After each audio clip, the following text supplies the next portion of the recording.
So did a lot of reading of books, then bought a DVD series that had from a training conference and went through that. So that was good. But there was something that I was missing. So I knew I enjoyed communicating. I knew that's what God had called me to do. And so a lot of my work was involved in that, in teaching and then preaching. But what I lacked was personal coaching in this. And I don't get that from a book. I don't get that from a DVD. Yeah.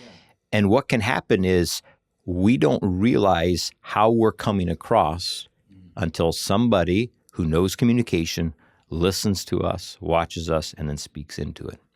So back in 2013, when our family was living in Thailand, yet we were in a one-year furlough, one of my goals was to go to a communicating conference. And so I did. Went to that conference. I think I paid $2,100 to go to this conference, to fly out to Colorado where this was, went to this conference. I had already read the communicator's book.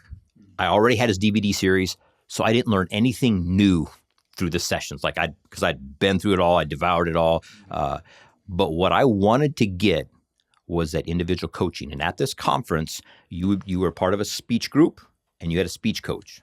So there were 8 people in my speech group, and there was a speech coach. That's what I knew I needed. I needed a speech coach to listen to me speak and to speak into my communicating skills. After my first, and so you're given 5 minutes to present. After my speech coach said this: your voice is way too intense. It makes it hard to listen to you. Nobody had ever told me that. And then he went on to explain. He said, what you need to do is just speak in your optimal or your normal voice. And then when your message is intense, then be intense, but it's for short periods of time. When you're always intense, you become hard to listen to. It's like, okay. I had 2 more speeches to give, so I could work on that and point out a few other things. That honestly is the only thing I remember from that conference is too intense. It was worth my $2,100 to have somebody tell me that. I went back home. 2 months before the conference, I just was the evangelist at a big area-wide tent meeting out in Holmes County, and had preached, I think, 10, 12 sermons in these tent meetings. They recorded these, put them on CDs, and then they gave me a set when it was done. I'm not sure why. Maybe they said, have some of your own medicine, listen to your preaching, whatever. I don't know. But, they gave me a copy. When I got back from this communication conference, I thought, I'm going to listen to myself speak. Put one of these in my CD player and listen to it. And the first thing that jumped out on me is how intense my voice was. And it didn't let up. Like, I was just intense. And I was like, my coach was so right. This is hard to listen to.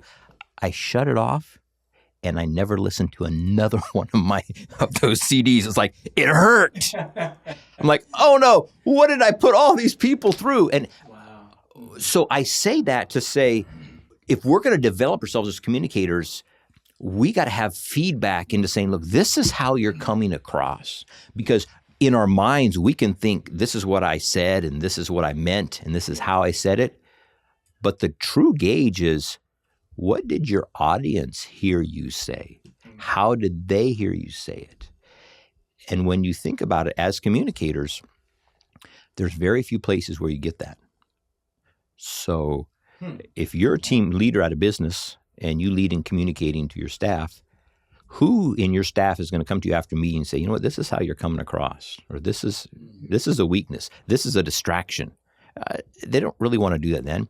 If you're in ministry, you're preaching a sermon, who afterwards is going to say, that was good, but there's some things that were distracting me, or I thought you had a great sermon, but there was no application. I don't know what to do with it.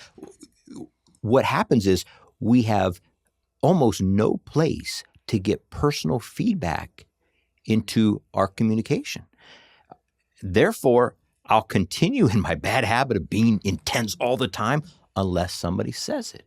So that's where, to develop yourself, you want to read, you want to watch good communicators. I've done that. You learn from these, but you need feedback into how you're coming across. And I got that at that conference from a coach speaking directly into that. And you can seek it as, from your audience. So if you are teaching a Sunday school class, outside of that class, you can go to somebody that you know and trust, and that somebody that would trust you, and say, can you tell me, how am I coming across?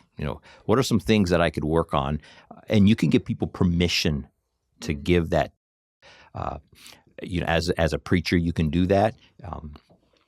But you've got to be willing to take it, or you'll shut it down. They won't give it again. And honestly, as a communicator, we really want to do it well. Like, I do want, and I believe everybody, we want our audience to understand it. We want them to get it. We don't want to have roadblocks in the way.